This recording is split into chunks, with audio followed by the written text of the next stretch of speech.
Half of the motorhome stuff was shot on stage, and the other half was shot on location. So all the shots looking outside with George and Harvey at the front were shot on location, and then the stuff with Quentin and Juliet in the back talking were on stage. And so every time they look at each other or George is talking to them, it was all shot at different times.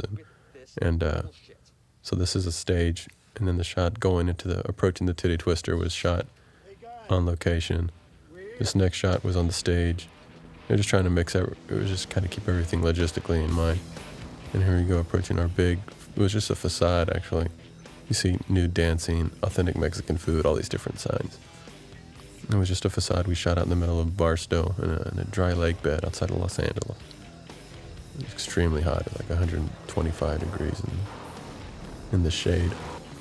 We shot this right as the sun dropped. We had flames coming up all over the place. We wanted to make it look like the gates of hell. We had a bunch of extras out there, bikers and stunt guys running around on motorcycles. And this is Cheech's speech. And background action! Okay, Bob. Cheech. Cheech!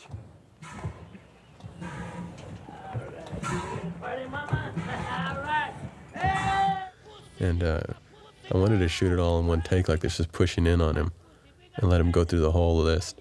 This was the 5th take. We did 5 takes. I thought he would burn his voice out. And he got it the first take, but we went ahead and did 5. I kept the 5th take because he makes one up. He says, chicken pussy. Velvet pussy, nalga high pussy, even got horse pussy, dog pussy, chicken pussy, come on, you want pussy? Come on in, pussy. You can hear that he's just like making it up because he just threw a couple of extra ones in there because he would sometimes forget the order. Some action for George. George is his way to do some action. I kept promising him action. He had seen Desperado and he said he wanted to do some action. And so we just, whenever there was opportunity, we had him beat somebody up. This is great. We had a pad on Cheech. Didn't help. Quentin was missing it. He was really kicking the hell out of Cheech there. So he does it one more time. I'm going to beat him up. The sheer volume of work that was done each single day. I mean, we had to make up, 15 dancers and stuntmen every single day. We had a crew of like 10 people, and it was literally an assembly line. We had our major characters, we had Cheech. I suck. And Danny Trejo.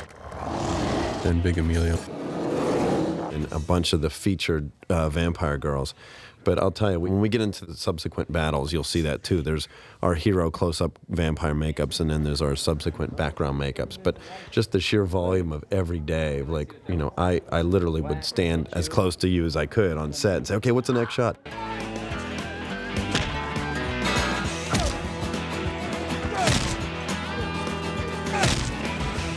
This was one shot we did just before we took us the whole morning to set it up and get everybody choreographed and get the movement choreographed and then shoot it.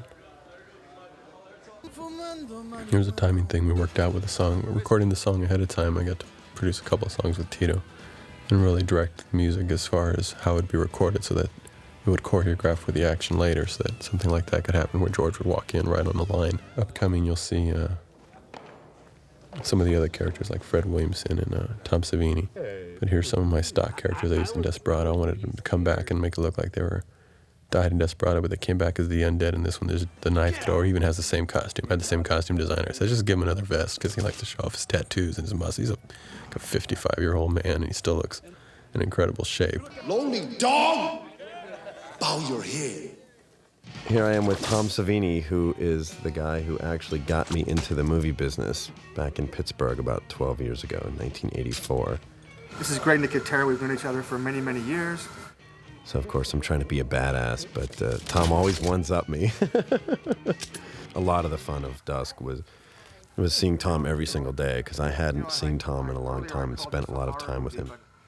A lot of the illusions and gags that are used in films today, Tom came up with some pretty neat, inventive stuff. It's all like magician misdirection. You'll be looking at one thing, and then, of course, something else happens. This is what we affectionately refer to as the first battle, the first of 3 battles. We had to split it up into waves because we just had such an enormous amount of action in the script. It wasn't detailed as to what happened exactly, so we just came up with our own battle 1, battle 2, battle 3, and scheduled it that way just so we could keep track of what happened. We actually shot this the second week of shooting.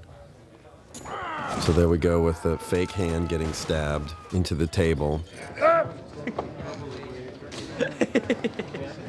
It's his real hand with a is that a fake blade going around his hand through the Right. wood, right? Right. So that he could pull the tape. Because I wanted him to actually be lifting the table up with the knife still through his hand. Actually, I think we used my hand to double for Quentin's because we didn't actually have a hand cast. I don't think there's enough blood. I'll tell you, when we were shooting the scene where Quentin actually stabs Danny Trejo, I was right underneath Quentin, squirting blood up in the air. Squirting the green. Steve Joyner and I he had Yeah, these the little little- squeeze bulbs that we would constantly fill with blood and just start spraying up in the air. cheap And I'll one. tell you, when Quentin was going full force, I thought I was going to get stabbed at one point because he was beating the shit out of me. I think he actually punched me once by accident because I was right underneath him, sort of spraying blood up in the No, air. he's going nuts. And I'm right over his shoulder, and then when he's stabbing down on me, I'm right under him. So the cameraman Exactly. always Either- gets the close calls, too. Either you or me. We're both trying to stay out of each other's way. Now here's our 3 stages on Salma's makeup, but you can see him a little closely if you slow down on him. The mid stage was actually a one-piece pullover mask that got glued down, and she had different stages of fangs and stuff as well. I need polygrip. And the move was very choreographed in terms of like a nod forward, head goes back. We repeated that move on each stage so that we can morph that all together so it would look a little more organic and not so computery. We wanted her to look like a snake, because I think it was specified that she turned into a rodent in the script. And we thought, well, it makes more sense now that we added a snake dance. Let's make her more like a snake. There were actually 3 stages that we did that we morphed in between. There was a middle stage which was actually really beautiful. It looked like a cobra. It had that sort was of a really fan weird. around it. Real big head, a fan around the head. And then Freeze frame in slow motion, you can see that. And then the final stage, of course, which is much more conforming to Selma's features. And it was amazing how beautiful she looked with that makeup on. Damn! Thanks, dude. You got the bottle of that bottle. She was actually pretty ugly with that makeup on.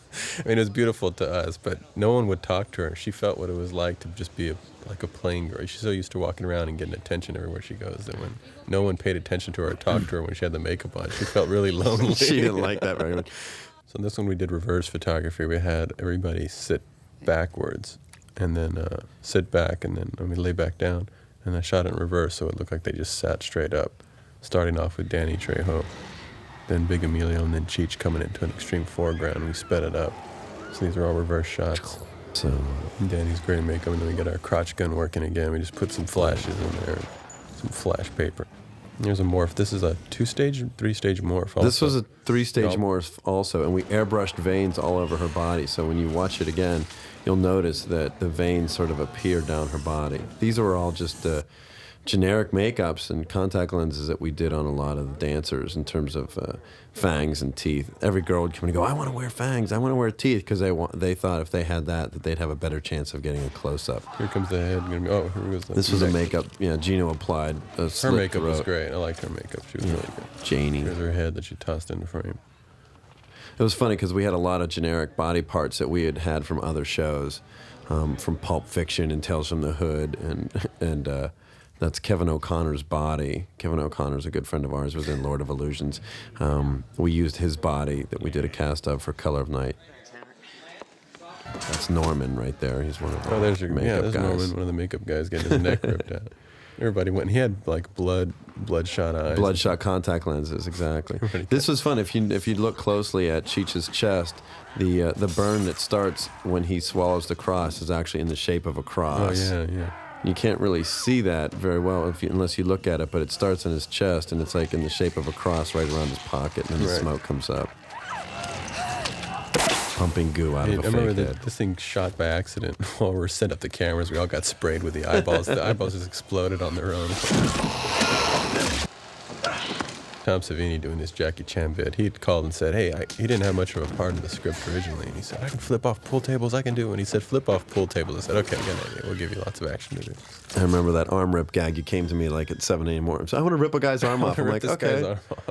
I mean, that's the way a lot of the shoot was. A lot of the shoot was we'd come in the morning and Robert would come up with these ideas and we'd run into the room and we'd rig it up and then we'd come back out on set and we'd go, okay. This was one gag that we had talked about a lot, which is when Danny's meltdown, in terms of the eyeballs rolling into the corners. Yeah. This was something that it took them so long to get right. This was a big motion control shot where the camera actually dollies back while the body is melting. So it looks funky, but you have to notice that we're dollying back as we're replacing different pieces. So his body actually gets smaller. His eyeballs go in each corner pocket there. And there's a little I sound got effect. that shot literally the day before we started making prints for this. I mean, it was really down to the wire. That and the Fred Williamson meltdown. I mean, we're really scrambling because we pulled the release date up, and I was like, oh man, I had him redo the shot at the last second. That stuff happens on big Hollywood movies, but even on our little budget movie, it happened to us. Now, originally, we were going to shoot all this stuff with Selma in the makeup. I mean, we had gone back and forth about whether we were going to actually see Selma or if she was going to be the snake creature. Right, so I just had her, in fact, that's not even Selma there, that's her stunt double. That's Nadine, right? Because we just didn't have time to go put her then through makeup and come back to the same setup. So that's Nadine getting trashed and all that stuff. Giant chandelier falling on her. And then the other discussion was, would she go from the snake to Selma to a puddle of goo? Right. But we actually and you can see the smoke and the flame elements over top of all that too, which is A really lot of nice. elements. The more elements, I guess, the better. And then we just laid down some goo and some, what was it, dry ice. Here's Howard right here. Getting Oh his yeah, head here's ripped, Howard again. Howard twisted gets his right head there. twisted, and he'll come back later. Yo, Monkey Man. Actually, it was fun because we did, each of us got our own death. We made a fake head of Bob Kurtzman, but he was directing a movie, so he wasn't actually able to be on set for the project. But we I think we rolled the head around set a little bit. But same with Howard. We had a fake head of Howard. Yeah. Monkey Man.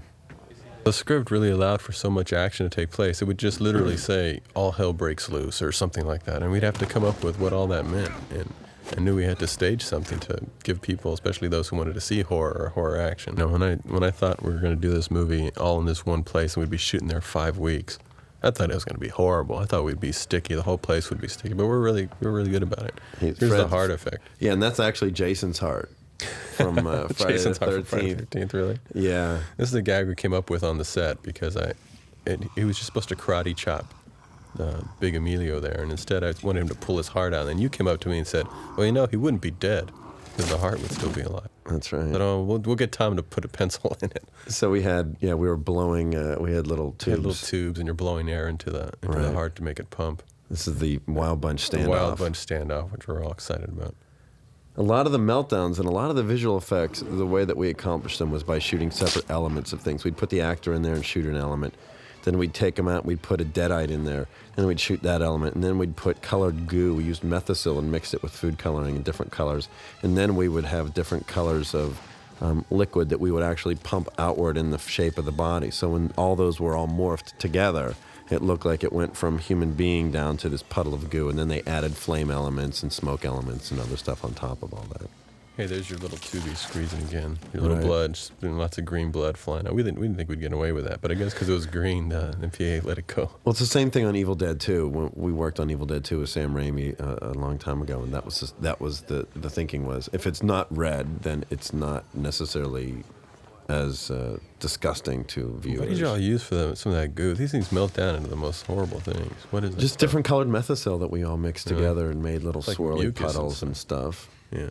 So this is end of battle number 1. That was the end of battle 1, which is a doozy. I mean, we had a bunch of stuff, and that took a while to shoot. We That shot, was- I think, just like the first wave of the women coming down and killing everybody. That we took like a whole day shooting all that stuff, all the stunts, and getting each little piece of business. And here was going to the band to blow up. Sure, there's no rock and roll ending. I just remember the day you came, okay, we're going to blow up the band. I'm like, what do you mean? It's like, well, no, they're just going to blow up. I said, how are they going to blow up? No, trust me, it'll be cool. Dress it in. All right. Okay. Oh, cool. here's the I thought it body was fun. again. People hear that sound effect really good. This was really fun, this makeup, because it was when Howard, I know Howard applied this with, I think, Wayne Toth, and what was interesting was without the wig on, it looked like an evil Mr. Clean. Didn't he look weird? It I have some looked- great photographs of him when he didn't have the wig on. He didn't have his contacts. Because Quentin, he didn't want to put the contacts in because he thought they're really painful and a pain in the ass. But he has the blackest eyes, Quentin does, and they look lifeless, completely lifeless with that makeup on. So we had to put something in there to lighten up his eyes. Squeeze like a pig.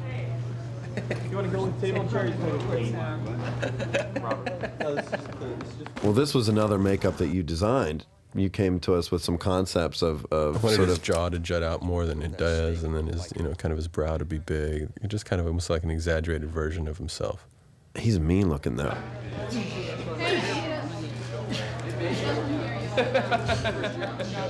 Contact lenses are not very comfortable. His eyes kept watering to the point where his eye was watering so much it was washing the lens out. Because he just really was not into it at all. For some people, that stuff just really bothers them. You never know who the contacts are going to bother and who they're not. Exactly. We had 20 different sets of contact lenses that we had made for different people. Every character in the movie had that skull there, lenses. if you notice, had a longer chin, like Quentin's. It was the evil Quentin skull. I have that in my house somewhere. That was funny.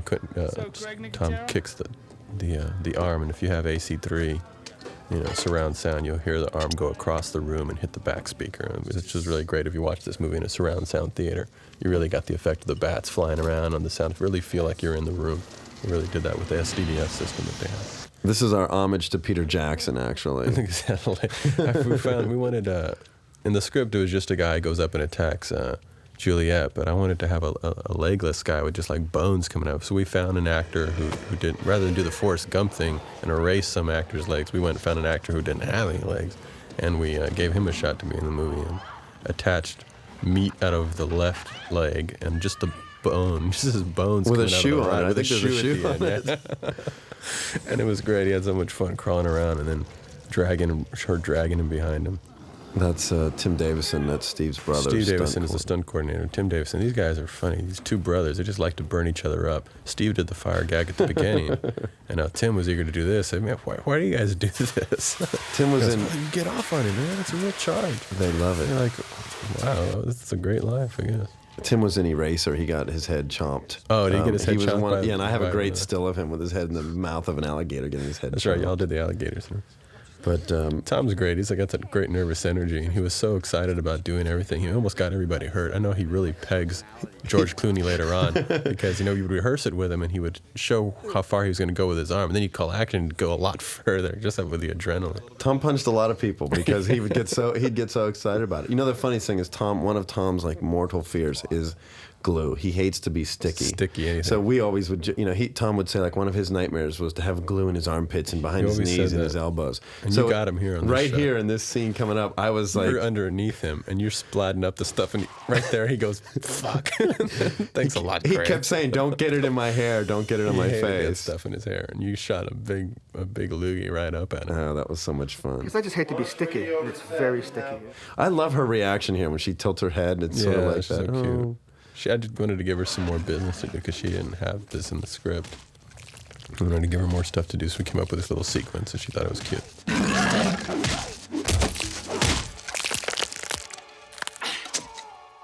It has such a great Vietnam speech for Fred, but then it cuts away to Tom's character, and I thought, well, it's got to be a really great makeup and something going on with Tom to make you want to cut away from Fred. So I wanted two good things going on at once. So we really thought about that for a while, came up with the stages of first the tooth appearing and then him trying to hide the fact that he's changing. And it worked great with Tom because Tom's having so much fun as a vampire killer. He doesn't want to turn into a vampire. Right. He wants to keep doing the adventure. Well, here's when you start seeing it right there, because Tom sort of moves off from the main group, and you know that we're in big trouble. So we did different stages of teeth. Tom actually had a little more elaborate of a makeup than most of the characters, because he actually had finger extensions. Right. And, so he had finger extensions, and then we had to match all of this on a blue screen set. So this was kind of tough to get. I think we shot this first, the live action of him changing, and then went over to the blue screen to do the parts with the hands morphing into longer hands and all that.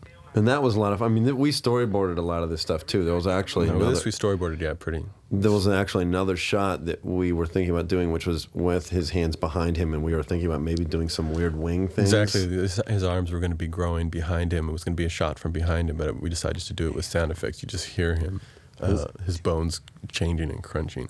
And that's one of the things about a lot of morph shots that you see is that morphs always seem very fluid. But the sound effects in this movie really make a huge difference in terms of you hear bones snapping and crunching. And I think a lot of problems with some morphs in some certain films is they just kind of go, Yeah. you know, you don't really get any impression that bones are changing shape or moving. Because originally the original morphs were like T2, which were supposed to be very fluid. Right. It wasn't really, people changing state. So here we go with Tom's first finger moves. Oh, and this versus tooth. So it was just like a cap you put over his tooth, right? Right. Yeah, all the dentures for all the lead actors were all caps. We used most of their real teeth. For a lot of the background vampires and a lot of the vampire girls, we had sort of veneers that went over and snapped on, and they all had their own sets of dentures and contact lenses.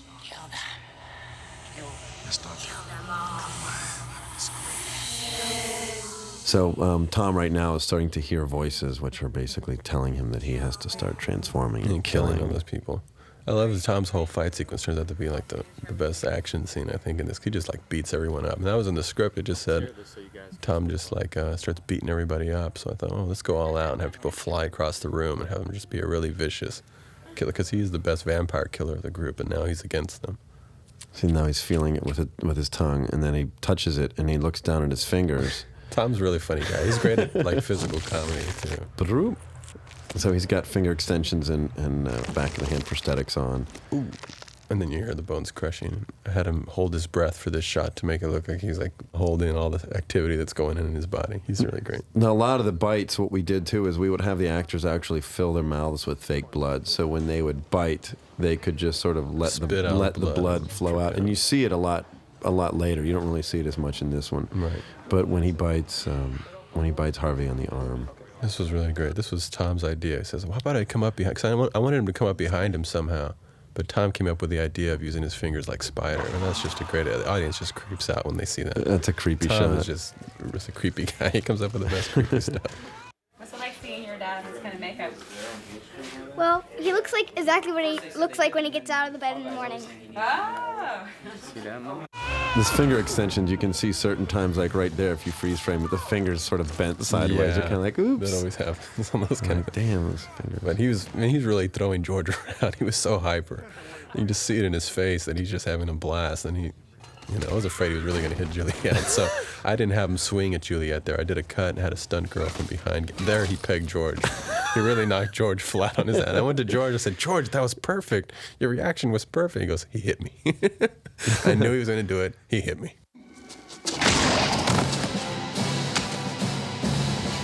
I think he really hit the kid there too. Okay, and then we have Fred Williamson's makeup, which is great. I love his really, makeup. we really liked the design. Shannon did a great job designing this. Norman sculpted it. Quentin's talking about how he's just the vampire 2 seconds and he's already the king of the vampires. King of the vampires. He's like, go that way. All CG bats coming in from who did our bat effects? VFX. Yeah, those are the king bat guys, and now here's a weird cut. Suddenly the vampire bat's huge. He's got a different head. And we're going to have some of those things flying in with the bats, but computer-wise, they just didn't look very good. So we kept them out, and I said, well, I'd rather have the continuity error than have these big, globby computer blobs flying around. This is a great example of good sound effects, because you have the bats flying around, and you hear that. Yeah, then you hear them changing, and you hear them crackling. And then you hear that. It's all like the Thing transformation, stuff from John Carpenter's The Thing, all those like weird sound effects and stuff. So we did like this was shot on location. We added the bats later, but we had to do like a dissolve right here so that they didn't have to scan all this entire shot into the computer because it was going to be too expensive. So somewhere in there was a dissolve away from the computer to this. And then we actually had. Now this was a composite. Yeah, we only had like about 9 of these monsters. I think we had like 12. 12 at the most, but the other ones that were, I think 9 real ones, and then some of them that were just like heads with body makeup and people wearing shorts, and right. So we just re-photographed them against a blue screen to multiply them. But if you look closely, there's only a few guys. You'll see the same ones. There's a guy named Walter Phelan. That guy right I use there. a lot. We had 4 featured guys that were in these suits. We had Michael McKay, who was the guy in Seven, who was actually on the bed and had his hand chopped off. Walter Phelan, Josh Patton. All these guys were guys that had really, really good body size and body shape to wear suits. A lot of times when we're doing prosthetics. We don't want to build them up. If you took like a really muscular guy and built foam latex prosthetics on him, he would just be bulkier. So we hired actors that were really, really skinny and had very specific body type. Right. And also, I think those guys, a couple of those guys had also been in Tales from the Crypt, Demon Knight. Fucking vampires! I'm gonna kill every last one of you godless fucking pieces of shit! We actually hired them for that reason, because they were performers and had a good body size. Yeah, and they knew how to move in the monster. Because you just, hire extras like you do sometimes in these kind of low-budget movies. They don't get into it. They don't know what they're supposed to do. They just stand around. If you're not acting the part, you have to really act the part. It doesn't sell it at all. Even for the hall shot, we just try to really stack it. We did a forced perspective build on this hallway to make it look like it's longer than it is. And that helped actually hide the fact that we didn't have that many monsters in the hallway. It made it look like they went on endlessly. So that was a good thing. It was amazing. You can tell there's like 8 or 9 monsters in this hallway, but Right. because of the forced perspective, it helps tighten it up a little bit. We had a bunch of puppets that were interspersed. Yeah, we had a few in there puppets too. in there too. You see them in some of the shots sweeping across them because we wanted to make it look like there's a lot of. You see the puppets back there, make it look like there's a lot of monsters, but there just isn't. And we shot all those blue screen too, individual elements. Right. And then so when they were able to add them in, actually this first. We also went to more of a flame light. I was holding up, flame bars to light this scene, so it looked different from the other scenes, and you could disguise a little more. You couldn't see as far. There's less depth of field. I think a lot of the final battle too was when we went back in. Remember, you guys went out to the desert and Yeah. shot stuff, and then we came back and For shot like 2 more days. and shot a lot of the final battle and the rat stuff. Yeah, we weren't sure if we were going to do the rat yet because that meant we would have had to add an extra day to the shoot and make it a 50-day shoot. Say hello. My little friend.